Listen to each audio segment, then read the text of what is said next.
And hello, ladies and gentlemen. We welcome you to another episode of the Gafford and Brown Show. I'm Lamar Gafford. I'm Robert Brown. And guess what, Rob? We done turned 40.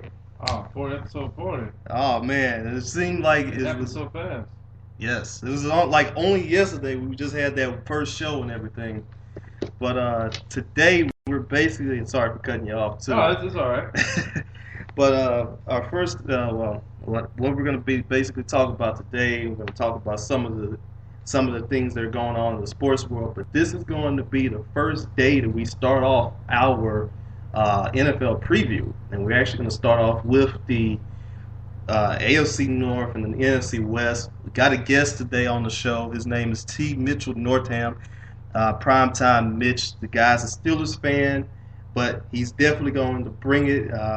This is a guy that's from the DMV area. AFC North. AFC North preview. He's also probably going to. I'm also asking him a few questions about the AFC, about the NFC West too. So, right.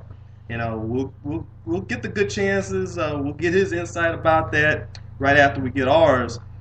But I guess first let's just start off with the division that won the Super Bowl, the AFC North. Last year, for those that have forgotten, the Baltimore Ravens won this division. They were 10-6. Cincinnati Bengals were 10-6. The Pittsburgh Steelers were 8-8. Cleveland Browns were 5-11. How we're going to do these previews, we're at least going to ask 5 questions for each division, and we're at least going to try to get a question in about each and every single one of these teams. And I guess at the end of it, we're pretty much going to predict and see how the division is going to go and everything, and and if there's any other compelling arguments and everything like that, like I said, just continue to give your questions to us and everything like that too. But first, I guess we should just start off with the Super Bowl champion, the Baltimore Ravens. Right, and this is a team that underwent quite the makeover during the offseason.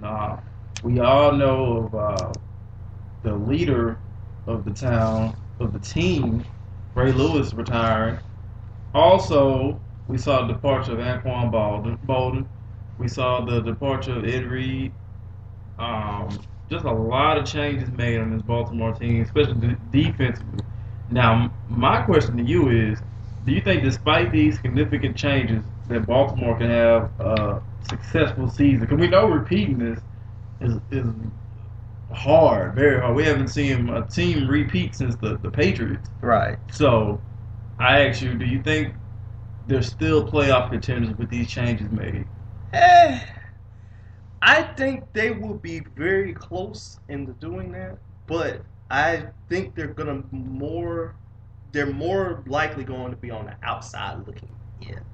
Right now in the AFC, I can really say that there's 5 teams that you can pretty much pencil into the playoffs right now: Patriots, Bengals, Texans, Colts, Broncos. That 6th spot is going to be a tough one out there, but I still think the Ravens have a chance, but I don't think that they're going to make it. How about you? Ravens, man, great team from last year. Surprise, especially to see Flacco put up those amazing numbers. But I just think too much has happened. I don't have them going back to the playoffs. As you know, as I mentioned earlier, my main underdog / dark horse, Miami Dolphins. I think they somehow, some way, get that wild card, and I also have the Colts repeating as wild card winners again. And I just think Baltimore I think too much. Now, we saw during the preseason, they put up some huge numbers offensively. But I just think they lost a little too much. I think a lot's going to be put on Flacco. So, right now, I'm going to have to just go with a 9-7, 8-8 type season. They're going to finish 500. Right. And I really agree with you, too. I was looking at a little bit of the schedule. It looks like really this team, they're gonna of course, they're gonna finish right there. Everybody still knows that every time that you play against Baltimore, they're still gonna be that tough team. It's gonna be the difference is we're gonna see how does the defense gel together. They just got your boy by the way too. I mean they got your boy by the way too. His name really escapes me real quick. The guy from Denver. His name is really escaping me really quick. What position? I think he was an end linebacker. DJ? Is it? Hold on. We'll get it. Yeah. We'll get it. But they still have some, but they have some younger players on the line right now, and I think they actually just got Brandon Stokely. Right. So that's gonna help. That's gonna help them out too. But we're really gonna see what the maturation of Joe Flacco is really all about. He's really matured over the past couple of years. This is a guy that's remarkably has won a playoff game, I want to say, each and every single year that he's been in the league, which that's amazing. But now we're going to see here, is he really worth that contract that he just got? Right. And it's going to be one of those things here. And you lose, like you said, you lose Bolden, but you have Torrey Smith. We're going to see what the weapons that he has out there. Can he make the players better? He still has Ray Rice out there too, but it's probably going to be all about that defense. How does that defense gel together and everything? So, right. Elvis Dumerville, by the way. Yeah, okay. Elvis Dumerville. Yeah. So that's probably going to help them out a little bit too. I mean, by the contract and by the agent basically failing to do something like that, they kind of lucked up right there. But at least the guy's a good player, but it's still going to remains to be seen how good they're going to do, and I just don't think they're going to do as good as they did last year. Right. Now, while we stay in this division, what do you think about the Bengals we saw this past week against Atlanta in the preseason game? Well, two things really stood out about that game to me. How much John Gruden really loves Dane Sassenbacher. And it was really the star of the night. Yes, it really is. And he could be that probably that second or third receiver guy that could do something. But really that I feel like that this is the Bengals' time to really take this division. I mean, if not when will they do it? And now is the best time for them to go out there and do it because they have the young team, they have the young tandem, they have Andy Dalton and A.J. Green. They've made it to the playoffs the past couple of years. Unfortunately, lost in the same round to the same team over the past couple of years, and I think that has to sting a little bit. But they should finally get that home playoff game, and which means they win the division. And I would say they would probably win 10 games. How about you? I give them 10. I have them winning the division this year. I like the way they look. They have some pieces around. Andy Dalton is more than just A.J. Green now. The running game seems to. We're going to see how much they're going to miss Ben Jarvis Ellis. But their defense has always been there. And they're a solid team. I think they're going to take that next step. Now, with them possibly being division winners, they probably get that first. That they're going to get that home game, so we're going to see how that goes for them possibly. But I like the chances. Oh yeah, and definitely so. Really do. I mean, I feel like this is going to be the team that really is going to take that step forward this year. I mean, with the Ravens, with the departures that they've happened, the Steelers, they're going to be still tough up there, but they're kind of a little bit more they need to try to get to the youth movement. And of course, the Browns, they're not ready yet. I mean, the Bengals, they got to take this division, I feel like. And right now, I mean, they've made some pretty good moves this year in trying to get themselves a very good team. I mean, they got Tyler Eifert from Notre Dame as their first round pick. I mean, Giovanni Bernard as a running back that can really help out. In the free agency, they got James Harrison from Pittsburgh. So, that's going to help them out a whole lot. And their defense is really one of those underrated defenses that they've had. I mean, people tend to overlook them because of Pittsburgh and Baltimore. Right. So, I think it's going to be very interesting to see right there, and I think they're going to actually get that chance to take that crown. And actually, Clarence, he just tweeted us. He says, if Cincinnati does not win the division, that would be a travesty. Yeah, because it has to happen. Now, one thing we were talking about while we were watching that game is how patient the Bengals organization has been with Marvin Lewis. Mm-hmm. I think Marvin Lewis has been with them 11 years. Yeah. 12 years, 10. It's been a decade plus. Mm-hmm. And they've been very patient. He's rebuilt this team twice. Yes.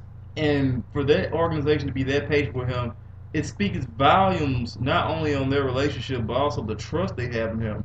And it's great to see that a coach get that much faith in. But now I think it's time where I think they kind of want results. Right.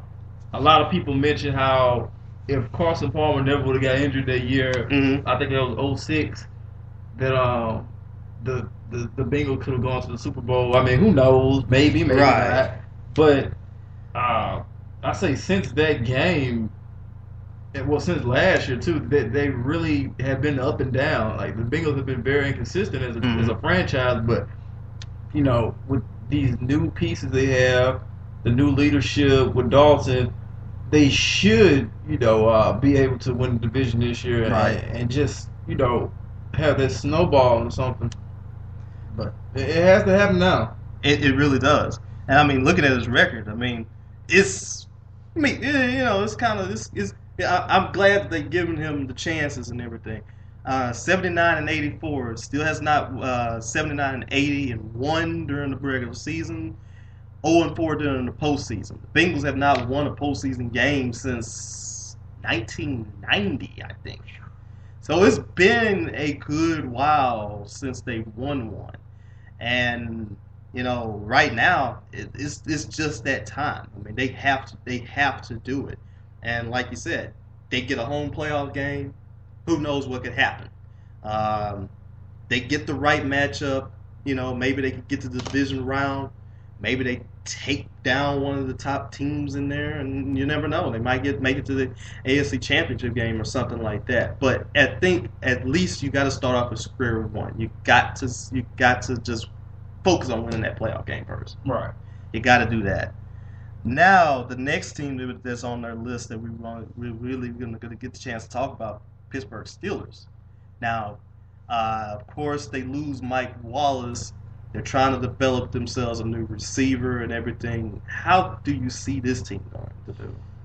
Well, obviously, we say Pittsburgh's rebuilding, but Pittsburgh's a tricky team, though, sometimes. Because, granted, I mean, look at all the injuries they had last year with Big Ben missing a lot of games, Charlie Batch getting hurt. They had a lot of injuries last year, and they still, had a respectable season almost. Right. So it's easy always to kind of kick Pittsburgh when they're down. I think they're going to finish 9-7, 8-8. But they're scrappy, though. They're a scrappy bunch. Mm-hmm. So you don't want to necessarily rule them out completely. But on the outside looking in, man, it's a lot. It's a lot. Yeah. I mean, they're in that same boat as Baltimore, to be honest. Because I think they're worse. I think they're worse off than Baltimore a little bit, though. Yeah, a little bit. Just because of I think Baltimore has. I think Baltimore offensively has enough firepower to stay in games, even with people thinking their defense is going to drop off. But Pittsburgh, on the other hand, they've always had kind of that slower ground and pound game. But I think Pittsburgh's going to take a few steps back. Now, exactly what do you think their record is going to reflect the rebuilding process? I kind of would say it's going to be somewhere between 7-9 and 8-8. Because, like you said, they're tricky. I don't like to really count out Pittsburgh. I just don't. I mean, they have the team that they have. I mean, they're always a tough team. They always seem like they're going to find a way to win. But now we're just gonna see, I mean, what can they do? Over the past couple of years, they have kind of slumped a little bit. I mean, 12-4 2 years ago, 8-8 this year. Injuries, of course. If they can stay healthy, that's going to be the one main part.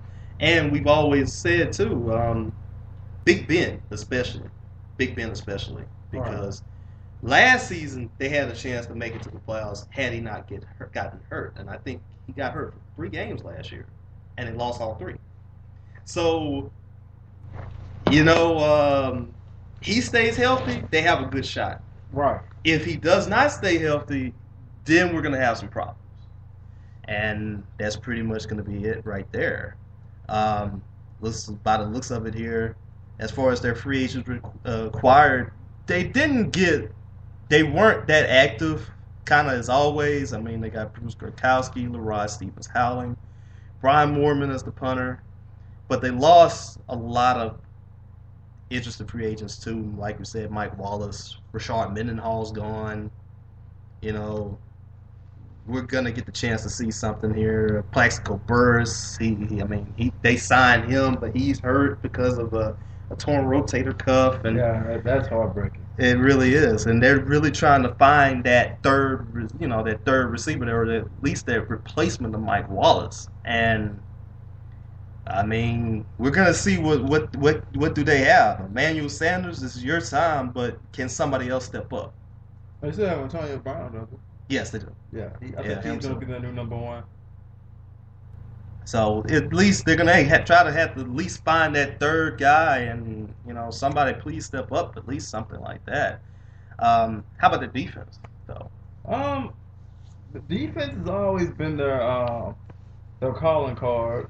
I got a friend. He calls Pittsburgh linebacker U because they just find these great linebackers that through the draft, and they build these guys up. I think defense they're going to be solid. Mm-hmm.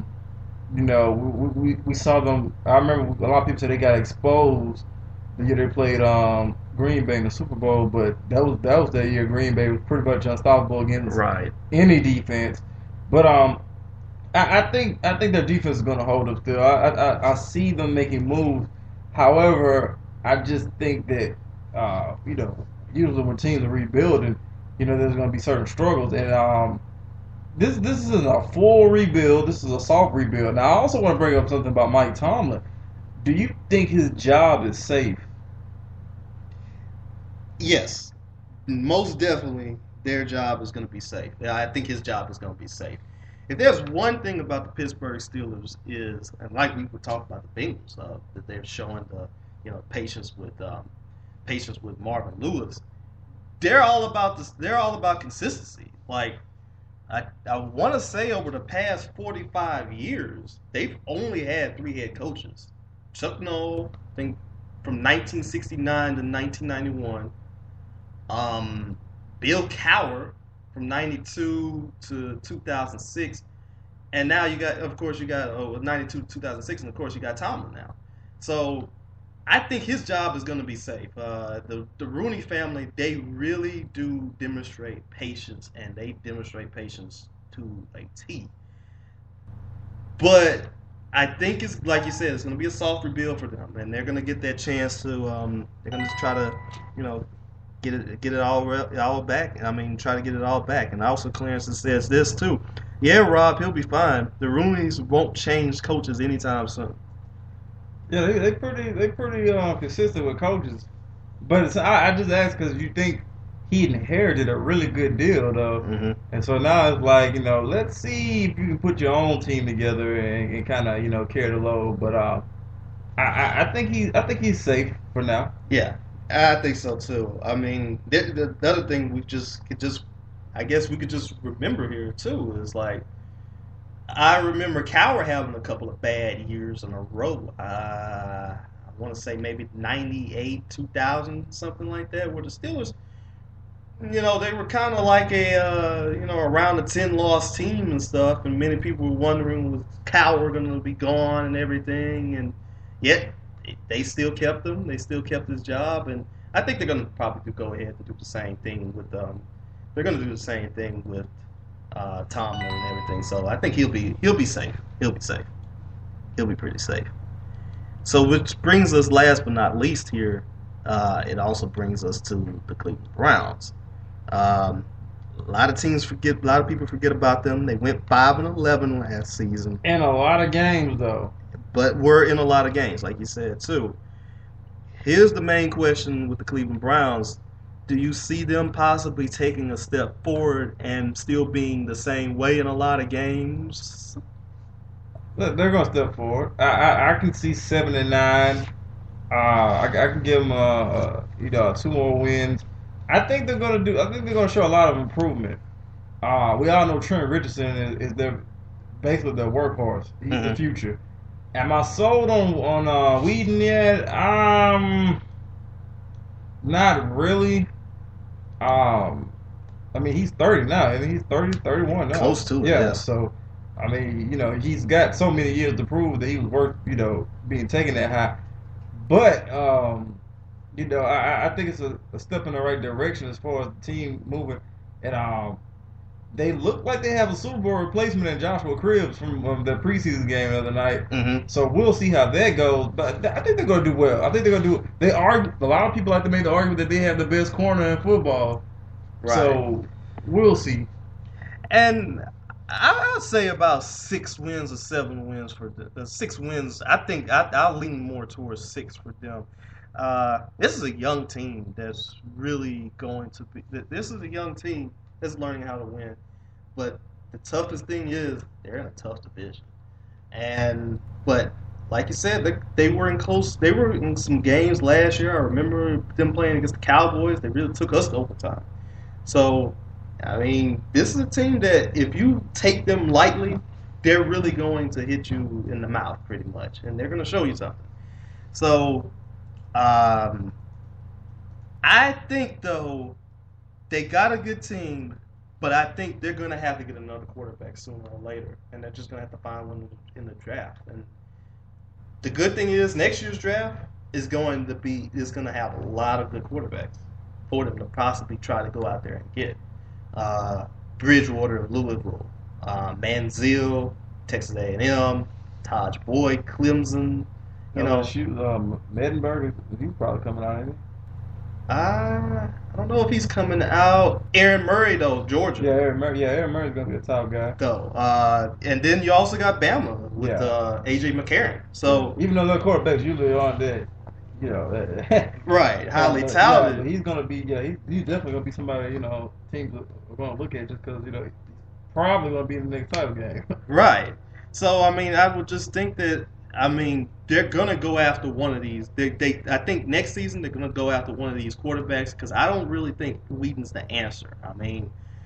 You drafted him last season as the quarterback of your future, but then again, he's 28 years old when you drafted him.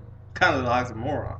So, we're just going to get the chance to see what they'll do. But I think they'll win about 6 games.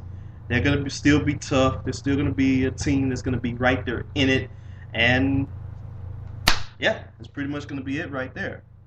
So, last but not least, give us your prediction of how the division is going to end up at. I think Cincinnati's going to win it. I think Baltimore's going to finish second. Pittsburgh, Cleveland.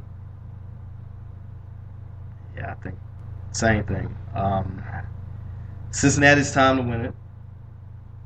I think Baltimore is going to be pretty close. They're going to be 2.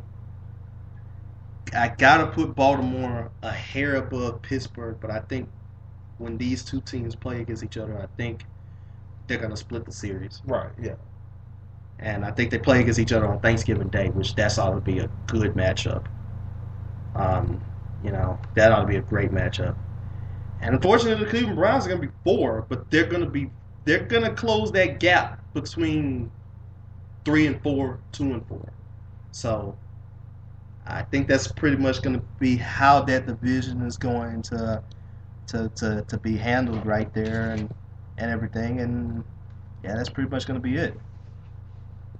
So we're going to try to go ahead and get our guest on the show first, and then we're going to try to ask him about how does he feel about the North, how does he feel about the NFC West, and then once we get done with him, we're actually going to talk about the NFC West too. This is the Gafford and Brown Show.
And we're right back with the Gafford and Brown Show, and we got our special guest, T. Mitch Northam, on the air. How are you doing today? Good. Good to be on the show. Been a long day, but get to top it off by talking a little sports, so should be good. But of course. And I guess right now you got a chance to listen to what we were talking about the division and everything. Just the overview and everything. We all know that you're a Steelers fan, by the way, too. This guy's a Steelers fan too. How do you feel about your team right now? Getting a chance to look at them, had a loss in the preseason against the Giants, but how do you feel about the Steelers so far? I'll say this: I feel good. I feel better about them than I did last season.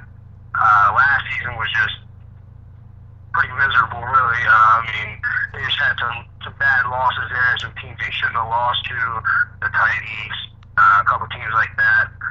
But I mean, I didn't really take much stock into the preseason game. I saw what I liked out of Jarvis Jones. You didn't see him really, I guess, using like the pass rush moves like you want your first round pick to do. But he was doing some of the fundamental stuff really well, just getting after the ball, and it looks like his motor doesn't stop really, so I'm liking that. And I'm thinking all the skill stuff will come, but I feel better than I do about him last season. But I'm not confident that they'll make the playoffs in this division.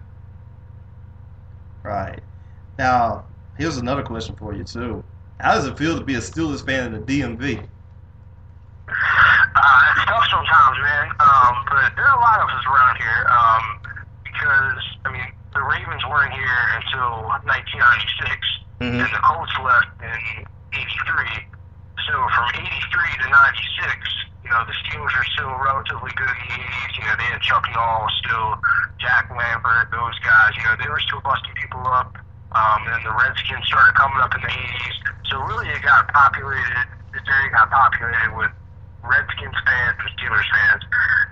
And then Colts fans that kind of just stuck around. Well, then, late 90s come around, Ravens won a Super Bowl like that right after they become a franchise, right after the Browns move here. And next thing you know, everybody's a Ravens fan. But there's still a good population of Steelers fans around here. So, it's tough sometimes, but we got numbers. Right. Like there is everywhere. Steelers have one of the most broad fan bases of any NFL team.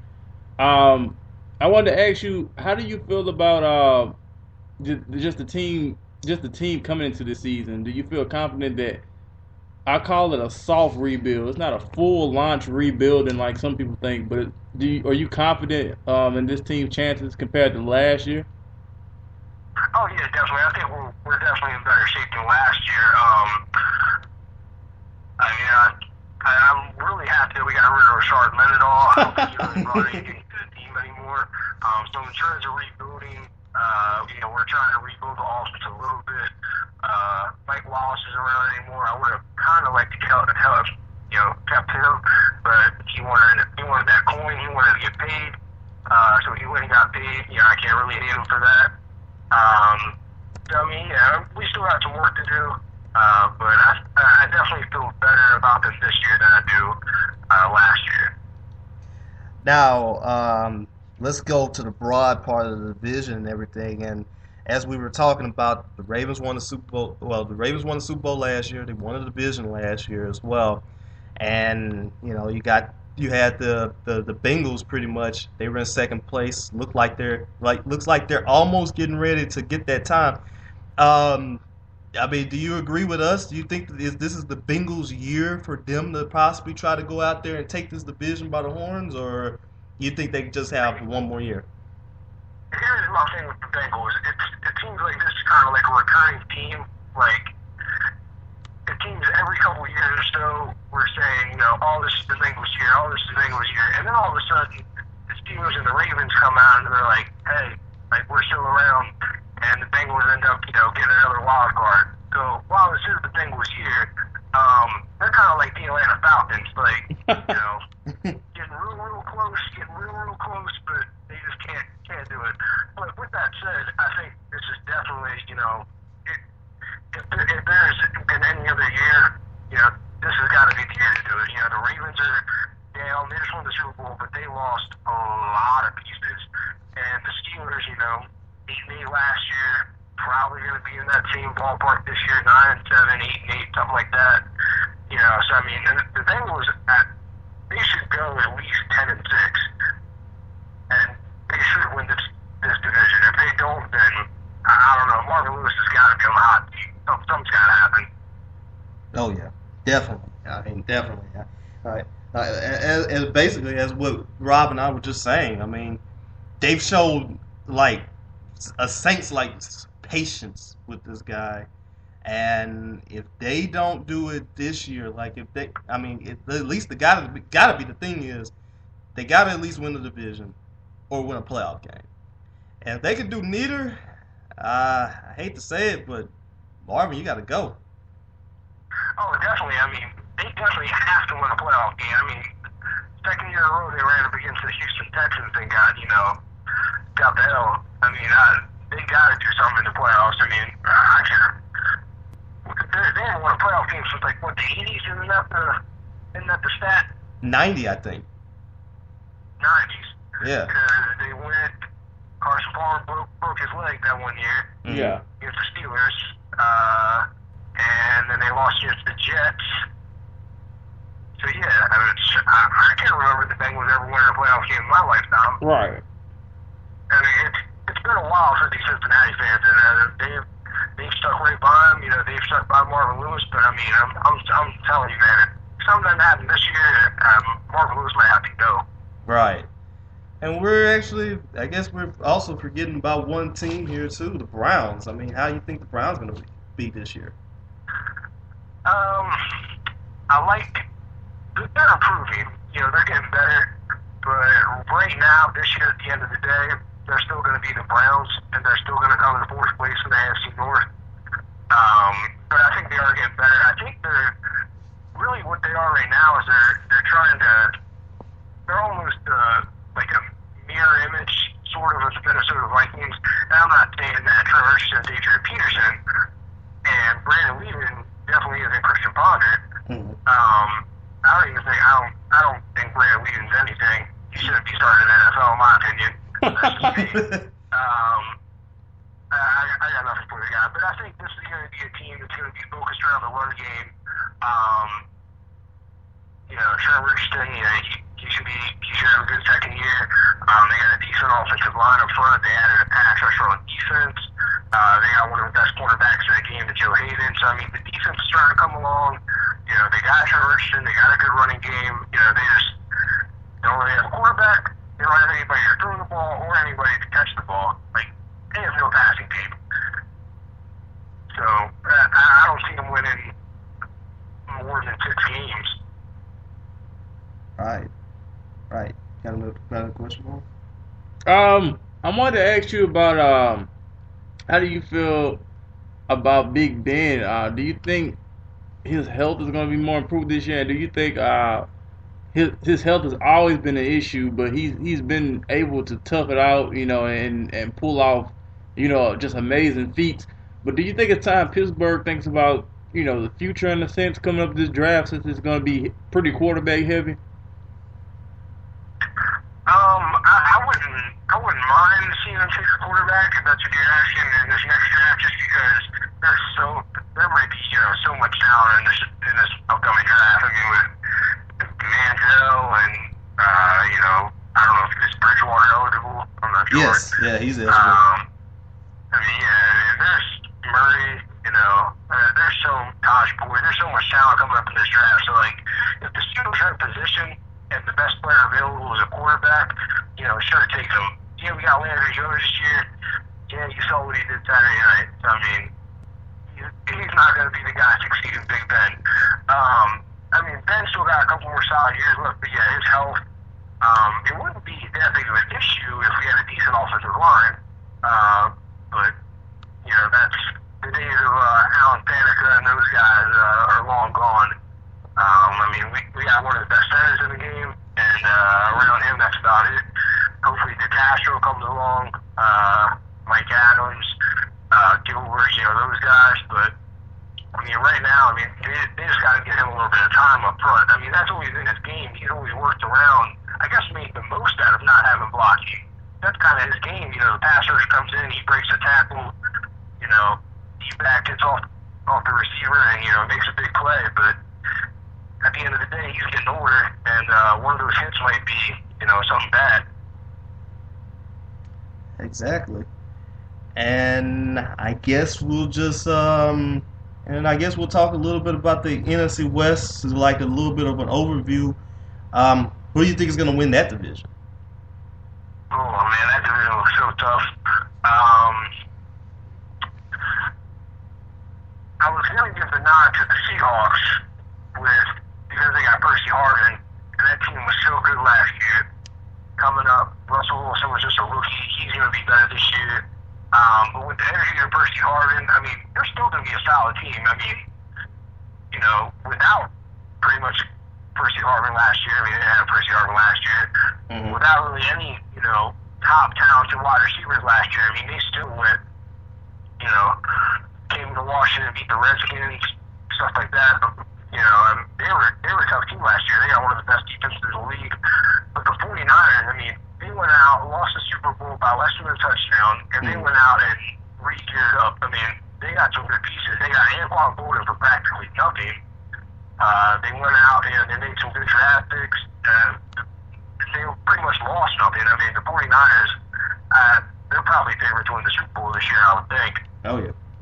I'd say I got the 49ers winning the division, Seahawks after that, and then the Rams and the Cardinals, I don't really know. Because the Cardinals last year, I mean, people forget they won 4 games in a row last year. I mean, they went to New England and beat the Patriots. And now they get a good head coach down there in Bruce Arians. You know, they got Carson Palmer down there instead of Kevin Cobb. I mean, they might be able to do some things differently this year. Tyrann Mathieu, I don't know what exactly he's going to bring to the table yet, but everybody's saying he's like the best player in their camp. I'm not in Arizona, so I don't know. And then, you know, you still got the Rams. I mean, Jeff Fisher's retooling that defense, but I think this is kind of a make or break year for Sam Bradford. I mean, they passed up RG3, and, you know, they stuck with this guy, and they paid him all that money, and no playoff wins, no playoff appearances. It's just him. Right. And I guess we'll just leave you with this one. Let's fill in 3 blanks here. Blank will face blank in the Super Bowl, and blank will be the winner. Ooh, blank will face blank in the Super Bowl, and blank will be the winner. I'm going to say that the San Francisco 49ers will face the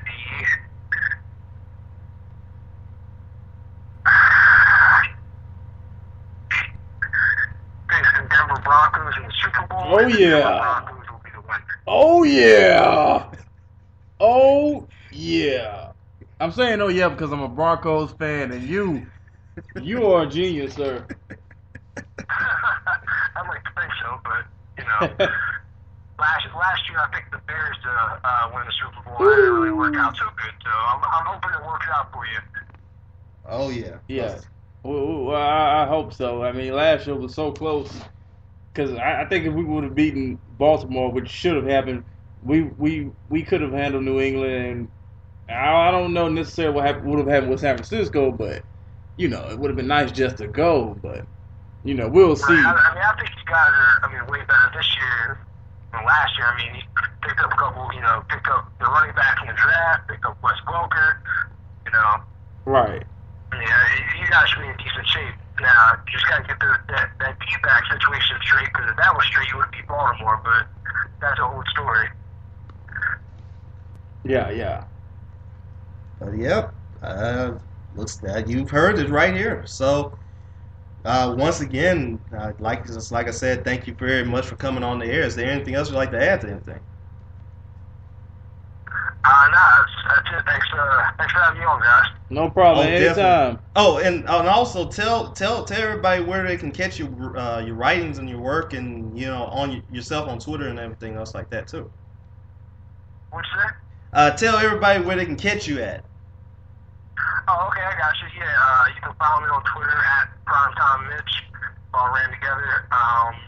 I'm writing right now. I'm doing some stuff for a newspaper back home, StarDemocrat.com. I did some stuff on SB Nation for DC United. Do a little of soccer stuff here and there, and do some local high school basketball stuff for DMVElite.com. And you can always check out my blog. It's a little scarce right now. I haven't had time to write on that in a while, but you can click that link on my Twitter page. It's the last time out, and I'm popping up everywhere.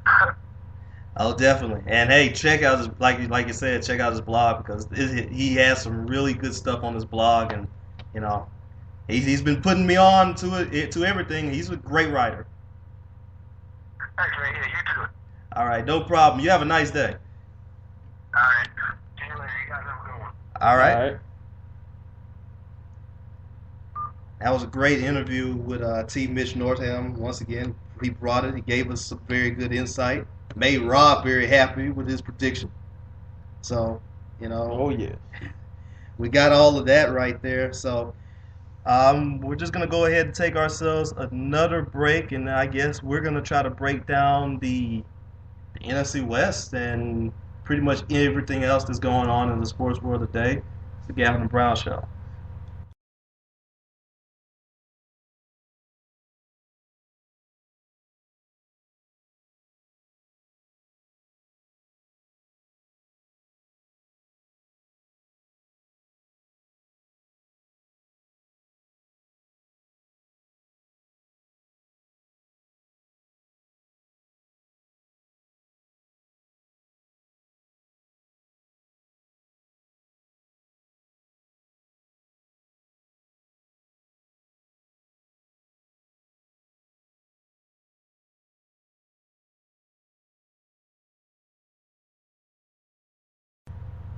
All right, we're right back with the Gafford and Brown Show. Once again, like we said, a very good interview with T. Mitch Northam. Also, if you ever want to try to get in contact with us, once again, we got a little comment box below. Give us your comments. Just like what Clarence has been doing also, you can tweet us at either Primetime2832 or Uptown Bobby. Or you can also Skype us at Primetime2832 or call in 318-572-0078. Get your voices heard everything else like that onto the air. But I guess now we shift the focus to the runner-up in the Super Bowl last year, and that is the NFC West. And tough division last year.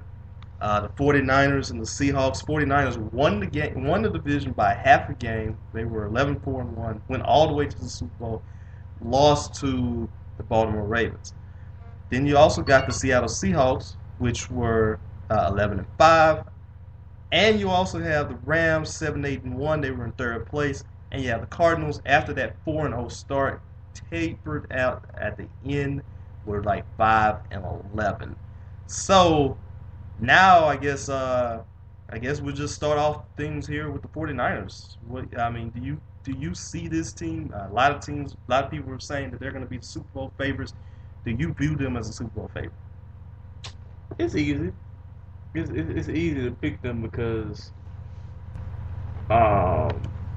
they're so loaded. They're loaded and they look like just the favorites. Even with the Michael Crabtree injury, they still have Mario Manningham, Anquan Baldwin, still have Vernon Davis at tight end. They're still loaded. Mm-hmm. So it's like you really still can't, even take the Crabtree injury as taking points away from them going to the Super Bowl. They're still a great team, but it's hard. It's hard to pick against them, with them just being that loaded. But however, you look at other teams in the division. Seattle's still loaded. The Percy Harvin injury is inconvenient. However, they did pretty well without him last year.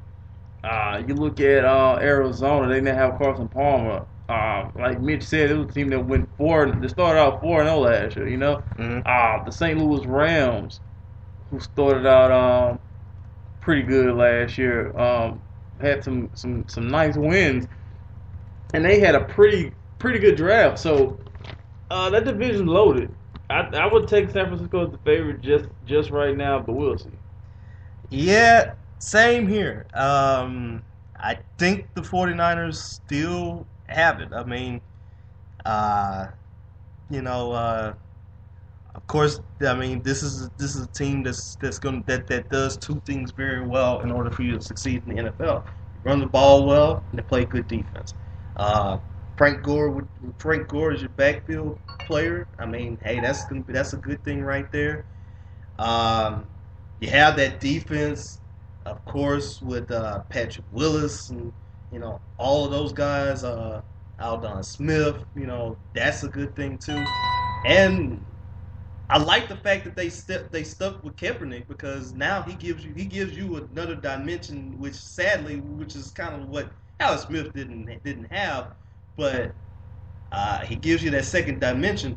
I guess the main question here too is, now can Kaepernick, with having a full season, now getting the chance to have a full season under his belt, is he going to duplicate the success of 2012? Right, and that's what everybody wants to see. Do I think he's going to do it? Possibly. From the preseason game, it looked like business as usual, but that's preseason. But I think he's going to do well. I have faith in him. I think he has the tools to continue to do well. What do you think?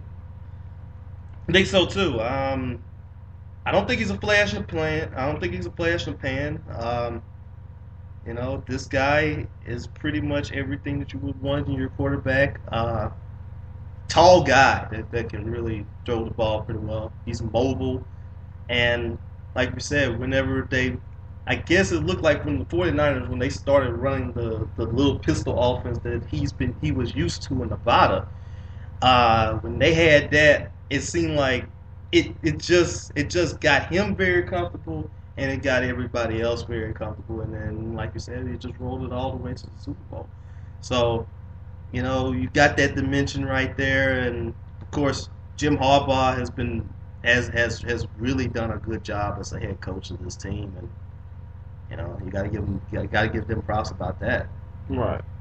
Now, the other team that many people are expecting the 49ers to really compete against is the Seattle Seahawks. Many people had them as also the team that was winning the division. Maybe the Percy Harvin injury kind of tapered things off, but do you think that they're still going to get that chance to probably make the division a tough one for the Niners and actually also the conference? Yeah, I think they're definitely going to do well. Last year, this team was a game away from the Super Bowl. The Seahawks and a comeback, almost a historic comeback, in that game versus Atlanta. I think they're going to do well. I think that if anything, you kind of want to pick them as the favorites, just because that they were that good that fast, with Russell Wilson, and Russ got to play longer than Kaepernick. We got to see Kaepernick a couple games with Alex Smith, and with Russ it was no questioning. He was the guy from start. He won the job in training camp. It's just I have faith in him. I think he's going to do well. I think he's going to continue to get better. I'm interested to see how his relationship with his receivers goes. We see him do so much work, by himself, getting out of pocket and scrambling. But I think he's going to continue to develop. I think they're going to do well. I actually like Seattle's defense more than I do the 49ers. But we're going to see how that goes. I think they're going to finish well. It's crazy because the NFC to me is so stacked that just like last year, you might have a team that wins 10 games and not make the playoffs. Right. And that's crazy. That really is, because it really depends, like we said, and also about the Harvin thing. It really depends on how the Seahawks too, and I'll add that dimension too. Like, I mean, if the Seahawks don't do too well, they might be that casualty, and I really think they're going to do well because, once again, their defense is pretty good. I mean, you got some players out there that can play well, and of course, Richard Sherman, one of those, and you got all those guys right there. I think the one thing that they're gonna do, they really could, like we said, they really could use Harvin, but it's gonna be okay because at least you have a guy like Sidney Rice and maybe Golden Tate that can do something, or Doug Baldwin that might can do something too. Russell Wilson really improved, I think, as the season progressed, and that's the other thing that many people looked at, because I think he had, like, I want to say it was about, he didn't throw a lot of picks. It was like 3 picks or something like that, and lots of touchdowns, like 24 touchdowns, something like that, or something. I forgot. But it was, as long as he continues to progress, and of course you got Marshawn Lynch in the back too. So I guess anytime you have that, I mean, that's going to help out. Looking at the schedule, I think the schedule is going to be a little bit. It's going to be a little bit. It's going to be a little easy for them here and there too. At starting off, I mean, you got the Panthers, who probably going to be a little tough too. But I think if they start off pretty well, and I guess as the season progresses, it's going to get a little bit easier for them. Right. So we shall see how that's gonna turn out and everything. The Rams, though, I think both of us were talking on the last show about the Rams, and I think we're talking in private also about the Rams too. How good do you see the Rams being this year? Serious improvement. I can see the Rams winning 9 games. They had a loaded draft. They were pretty good last year already. Jeff Fisher has that team, ready to go. I think they're going to take some huge steps, and I think they're going to win a few more games. What about you? Same here. You sold me I think you sold me into the 9 games part, 8 or 9 games, because like we said, Jeff Fisher is an established coach, and he's gonna be the guy that's gonna work wonders for this team. And I think it also comes down to Sam Bradford, though. Is he ready to make that second leap? Is he ready to make that next leap in order, as what Mitch has said? Is he ready to make that leap in order for him to get there into the, in order to take the Rams into the playoffs? He was close to doing that in his first year. We remember that. They lost to the Seahawks, I think, at the last game of the season. But is he ready to do that this year? And I think that's going to be one of those things that remain to be seen. But the good thing is that at least they got some receivers now for him. So they got some receivers now for him, and Tavon Austin is gonna be a pretty good one for him too. So what do you think about that? I like the move. I like him. I just like everything about that team right now. Right. And I guess last but not least, the Arizona Cardinals. Where could you see them ending up at? Oh man, that's another team that's going to have an improved record, I think. I want to say 9 to 10 games. I think that with Carson Palmer, we can see him healthy and focused, and he has huge targets. And Larry Fitzgerald, Early Doucette. They've got the talent. I think they have Rashad Mendenhall now. Mm-hmm. They could be potentially one of the highest scoring teams in the league if this works out. Right. So you've got to be pretty excited. I like the move. I like it. I hope it works for Arizona. Because Larry Fitzgerald deserves better. Yes. So I hope it works out, and I think they're going to do well. The defense is pretty good as well. So I'm anxious to see. Right. Just watching the Cardinals last year made me just really feel bad for Fitzgerald. I mean, we basically were starting off like the free Fitz movement right there because of such. I mean, Ryan Lindley and Kevin Cobb and John Skelton and all them. I mean, it's like he had a bunch of no-names pretty much passing him the ball, and it's just, Fitzgerald really deserved much better, but at least you got the guy like Carson Palmer. And I've got a good feeling that Carson Palmer is really going to enjoy having him as a wide receiver and all that. And this you could really say this is probably going to be the best quarterback that Fitz has had since Kurt Warner, really. Possibly, yeah. So I mean, you got that, and the other thing is, look at the defensive side of the ball. They got John Abraham. Right. So that's also going to help them out. I know the Cardinals have taken a bad hit about their defense over the past years, but they've been steadily trying to improve it. And the other thing is they got a guy that we all know very well, Tyrann Mathieu, the Honey Badger. Yeah. So, gonna get the chance to see how his game translates into the pros. And I think the Cardinals, I'm not as high on them as you are. I think they're going to win those 7 or 8 games.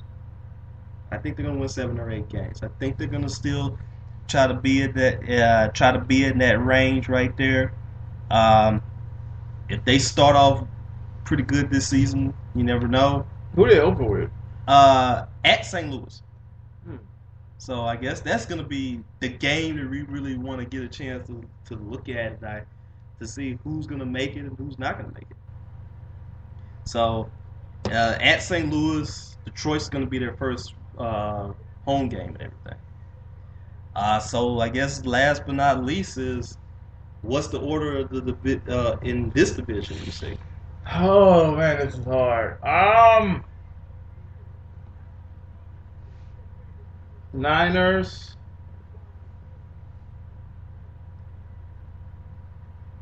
Seahawks, Cardinals, Rams.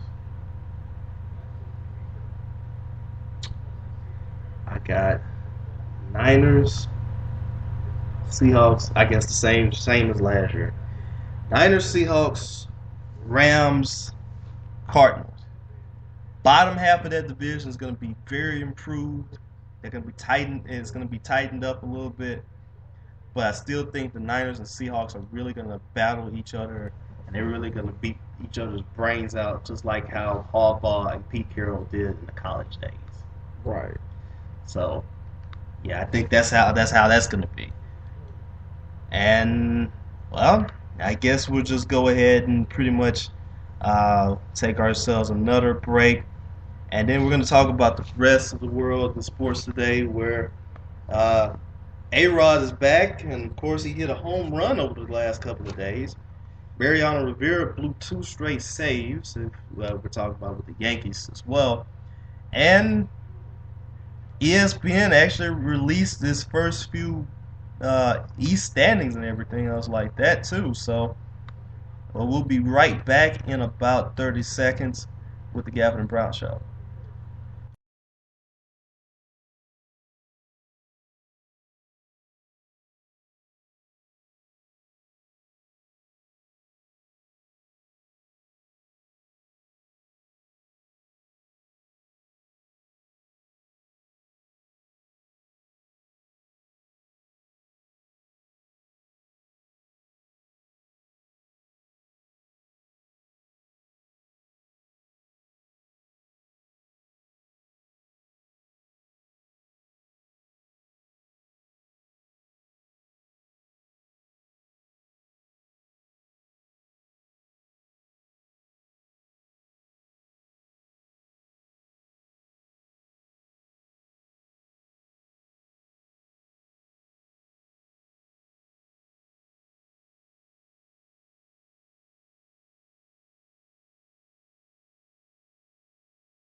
All right, we're right back with the Gafford and Brown Show.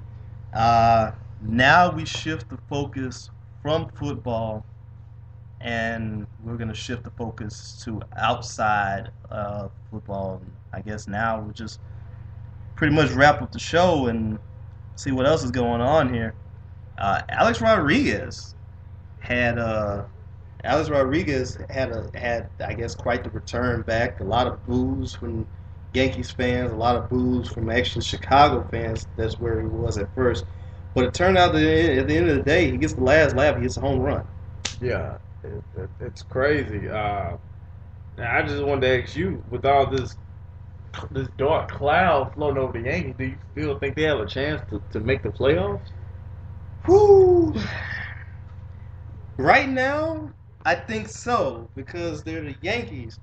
It really, though, becomes to see here how they handle the A-Rod thing. Is it going to be a distraction, or is it going to be is it not going to be a distraction? I think right now, if you were to ask me, they might be on the outside looking in. I think I would have the Red Sox making it to the playoffs before they would. And I mean, the Orioles are still around there too. So, I just have to say the Yankees are probably going to be out. You? It's looking. I'm gonna have to agree with you. It's looking bleak. It's looking pretty bleak right now, and I mean it's not going to get easier with the schedule. How many games do we have left? It's about. Let me get to look at it here. I want to say it's about a good. They're around less than 50. Yeah. I'll go ahead and say less than 50 games that they have here. The Yankees are, and I'm pulling up the stats right now.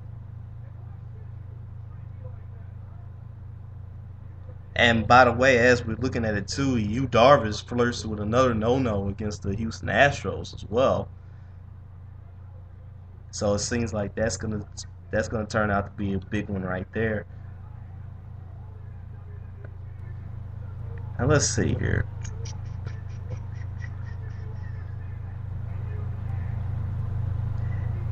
So taking a look at it right here. The Yankees are 60-57. They played 117 games, and I think that's about 45 left to go. They got about 45 left. As of right now, they are Tampa Bay. I think is one of the is the leader for that second wild card spot, and right now the Yankees are 6.5 out. Right.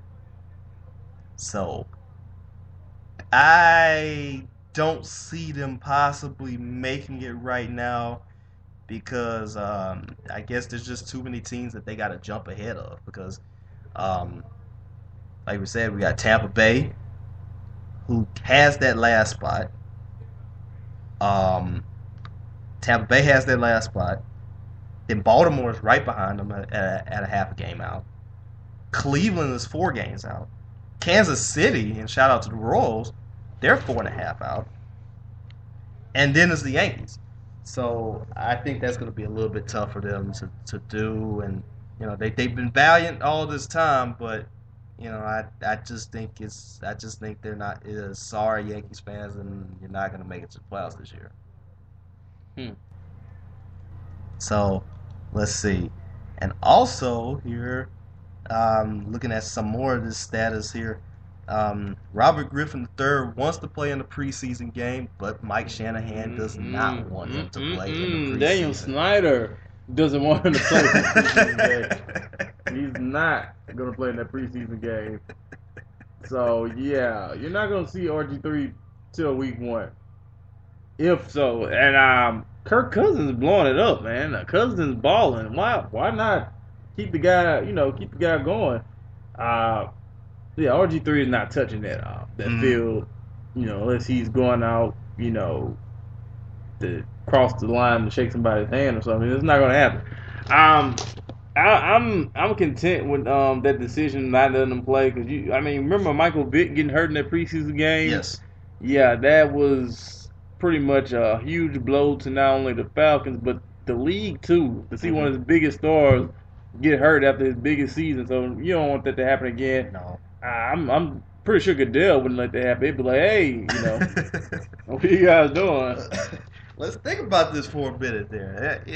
They're making the right moves. They're making the right moves to this too, because RG3 is the future of the Skins. Can you just remember the last time the Skins really had a franchise quarterback like this guy?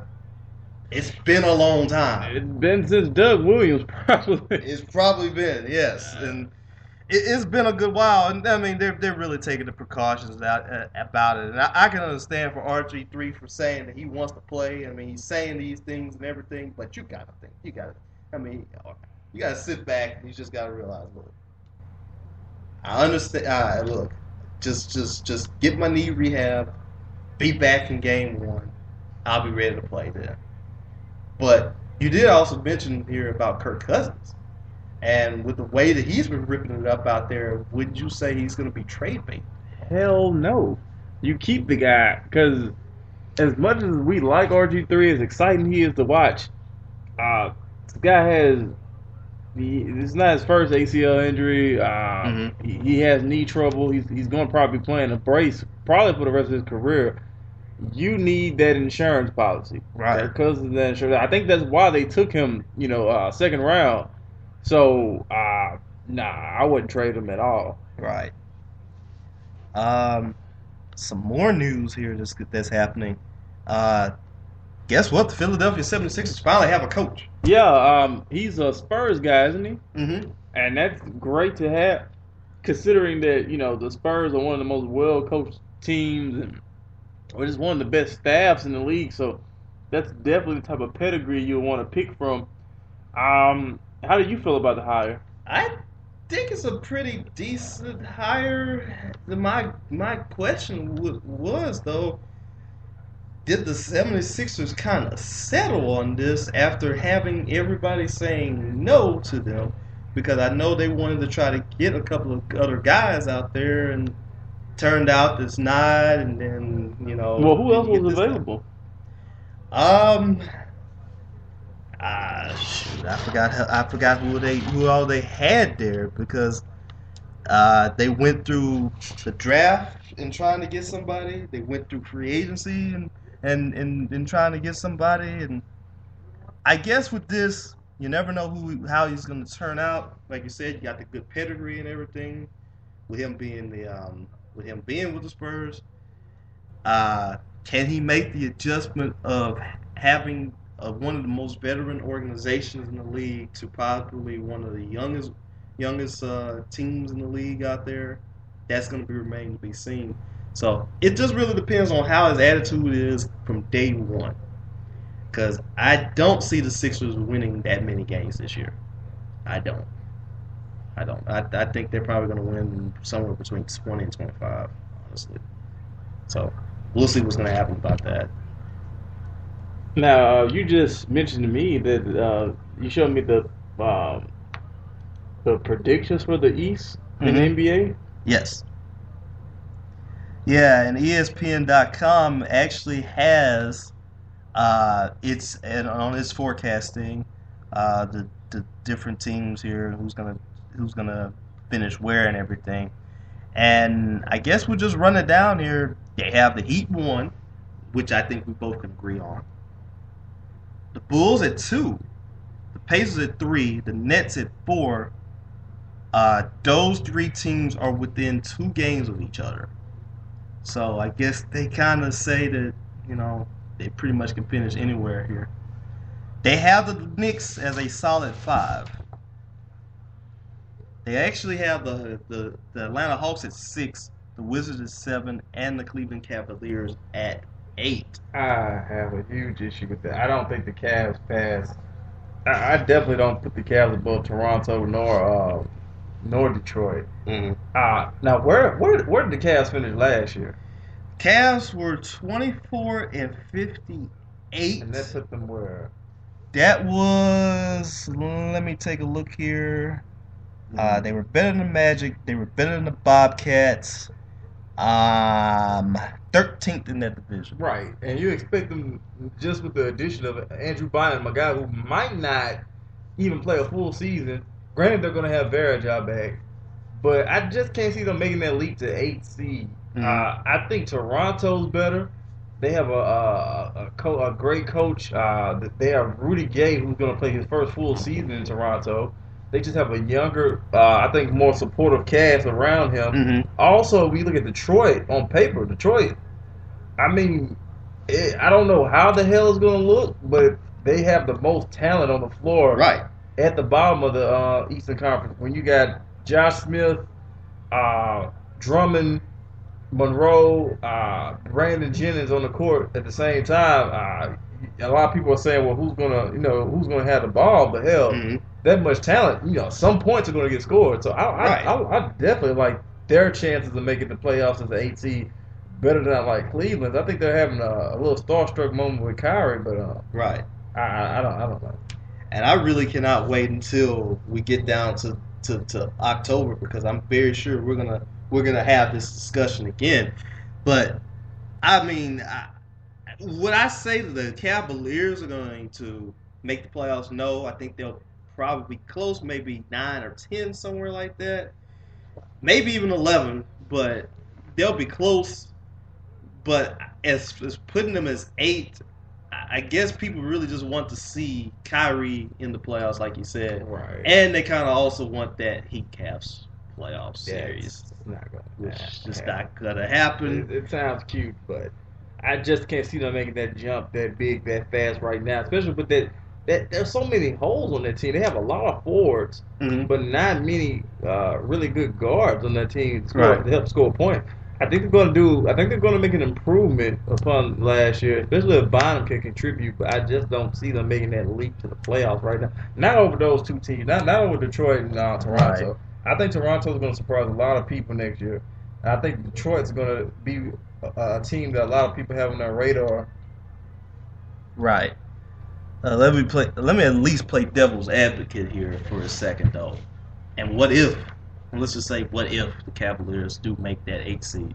Can you imagine how that scene would be if they won Game 3 or Game 4 against the Heat? Not saying that they would, but look, can you imagine how that scene would be in Cleveland? It would be crazy. It would be something out of a storybook. ESPN would love it, but it's not going to happen. But yeah, for that moment, it would be worth it. Right. But I mean, yeah, it's not going to happen. I think that they got the top 5 seeds right. I just say I think the Pacers are a little bit better than the Bulls, but I mean, hey, you got them one game within each other. That means anything can happen, really. And the Nets, they got them as a 50-win team, which I don't think the Nets are going to win 50 games, right? Just because I think the Nets are going to take the approach the Spurs take, since they have so many older players in their starting rotation. I think we're going to see Paul Pierce and KG get a lot of rest. You're going to see them, every other maybe 2 games off, things like that. I think they're definitely going to get rest in the end. And Jason Kidd, this is first time coaching. I say 45 at best. Right. And in the East, that can get you a high seed. Right. I think they're pretty much going to be like a Boston Celtics team of the recent Boston Celtics teams, really. They're going to be kind of so-so in the first half. They're gonna be right in there. But in the second half, I mean, you know how those Celtics teams were. When they got to the second half, when they got to the playoffs, they were one of the most dangerous teams out there.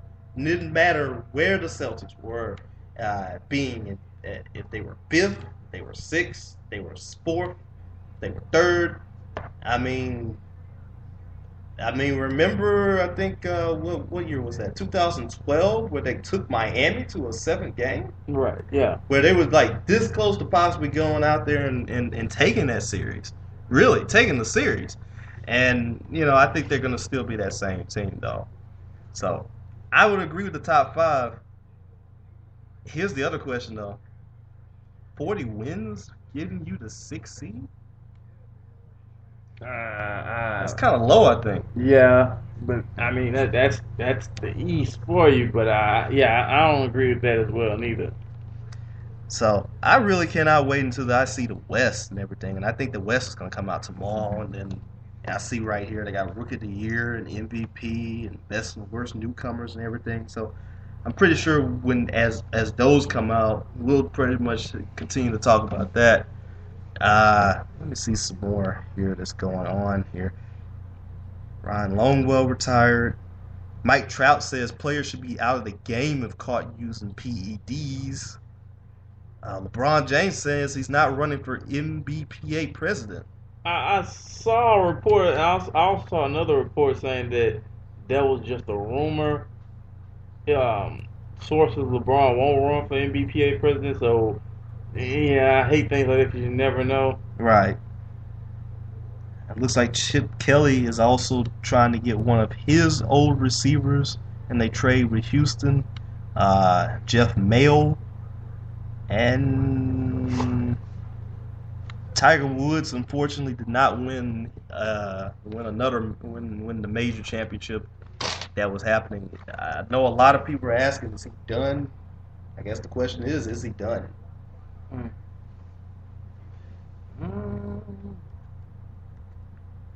And let's see here. And I kind of would go against Mike Trout for banning PED users for life on the first offense. But they should at least get a good amount of suspension. But once again, it just goes down to you be in this situation. What can you do? And actually, I guess here's some news here. Bart Scott is likely to choose an NFL team early this week. Where do you think he's headed? Let me see the list here.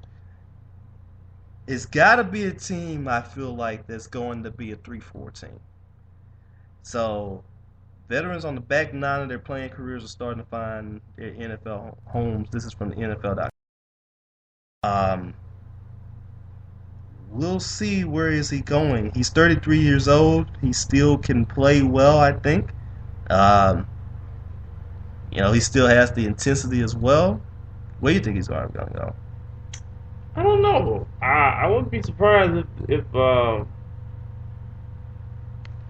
that's a good question. I'm trying to think of teams that need linebackers. I want to be shocked if Baltimore if you somehow ended up back there, but who knows? Mm-hmm. Who knows? I mean, he's a good locker room guy. And once again, and looks like the NFL is also taking no fun league another step. They're banning cool face masks. Really? Like the visors? Like the actual face mask and everything. Oh, like the thing, unless they have a medical condition. Yeah, I know Ray Lewis had a weird one. Yeah. For no reason whatsoever and everything. And let's see.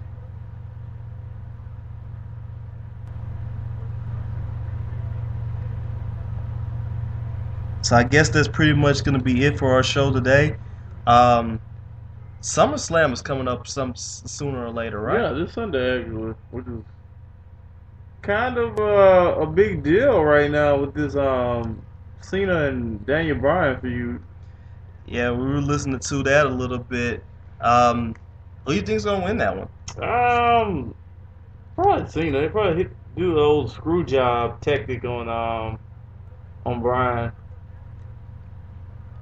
It's quite possible too. And even though I would love to see Bryan get that chance to win this, I mean, he's a guy that the fans really do love, chanting out the yes, yes, yes, and everything. And it just got, to be honest with you, it kind of reminds me of SummerSlam 2011 in a way with Punk. And we just all know Punk won that one. And after that, he just became the guy. So right now, it looks like we got 7 matches. Cena and Bryan, CM Punk against Brock Lesnar, which that's going to be a good one too. Right. Alberto Del Rio against Christian, Cody Rhodes against Damian Sandow, Kane against Bray Wyatt, Dolph Ziggler and Caitlyn against Biggie Langston and AJ Lee, and Natalya and Brie Bella, and I think we got some more matches too. So, yeah, I think that's going to turn out to be a pretty good card. So, can't wait to really get a chance to see that. I know we're both going to get a chance to watch it too. Right. So, most definitely. I guess we're going to end the show right there on that. So, when's going to be our next one? We'll probably sometime next week. Probably Wednesday or Thursday, something like that. All right. I think we definitely can do that. And I think when that next show is going to turn out, as far as our NFL stuff, we're going to shift our focus to the AFC East and the NFC South, I think. Going to shift the focus to that. Of course, with the Patriots coming in as the defending champions, we'll see, who did they have? Can they repeat again? And especially with the South, can the Falcons repeat again? Of course, with the Saints coming down, breathing down in their neck, and of course, we're probably going to talk about that too. So, yeah, I guess that's pretty much gonna be it for the show. And also, we're still trying to get people joining in on our fantasy league too. So we're gonna try to get it on either Yahoo or NFL.com. About $20, I think that's gonna be to get in. I guess if we cannot get a lot of people, we're still gonna try to make it a free league, but we're actually gonna try to make it $20 this year, and we really want to try to get at least 14 people in there. So I guess everybody gets a chance to play against each other. And once again, it's been a while since me and Rob have played against each other in a fantasy league. Yeah, about a year or two.